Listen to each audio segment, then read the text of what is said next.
I used to believe that love could conquer anything. I worshiped my wife. I spoiled her. I gave her everything. Her name was Sara, and I thought she was the best thing that ever happened to me.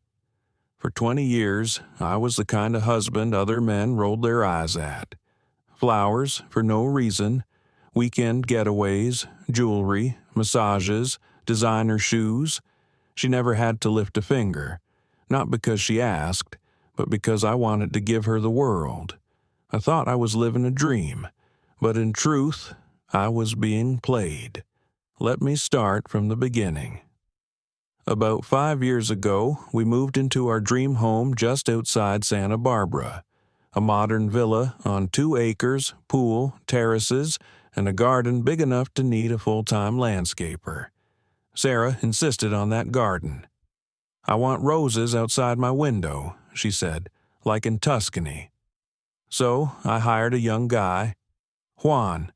He was quiet, polite, hard-working, from Mexico, maybe 25 at the time, spoke broken English, but he was reliable, showed up early, stayed late, even watered the plants by hand when the sprinklers broke. Sara said he was a little rough around the edges, but charming. I didn't think anything of it. Why would I? I was in love. I had no reason to suspect anything. Over the years, Sara grew different, more distracted. She'd stare out the window while I was talking. She stopped joining me on business trips. "Too much jet lag," she'd say. She started going to yoga 5 days a week, bought new dresses she never wore in public. She stopped asking about my day. And still, I blamed myself. I thought maybe I was getting old. Maybe she needed more excitement. So I tried harder. I even bought her a convertible for our anniversary. She cried, but not in a good way. Something was off. Then, one day, everything shattered. I came home early from a golf retreat, canceled the last day because I missed her. It was around 11 a.m. The house was quiet. I walked into the kitchen, set down my bag, and heard music, low, rhythmic, coming from the sunroom. And then I heard her laugh. That laugh. I hadn't heard it in years. I moved slowly, heart pounding. My feet felt like stone. The glass door to the sunroom was cracked open. There she was, Sara, on the couch, in a silk robe I had bought her in Paris, straddling Juan. He was shirtless, his hands all over her, and she was smiling, blissfully, carelessly, like a teenager sneaking out to prom. They didn't see me. I stood there for a full 30 seconds, just watching, and then I turned around, walked back to my car, and drove straight to the beach. I sat there for hours, number broken, not just by the cheating, but by the years I'd wasted, by how easy it had been for her to lie to me. And that's when I realized this wouldn't end with divorce papers. I was going to make them pay. The setup, over the next 2 months, I pretended nothing had happened. I played the role of the clueless husband, smiling, generous, affectionate even. I took Sara out to dinner, kissed her cheek in public, made jokes about how hard Juan worked. Behind the scenes, I was busy. First, I spoke to my lawyer.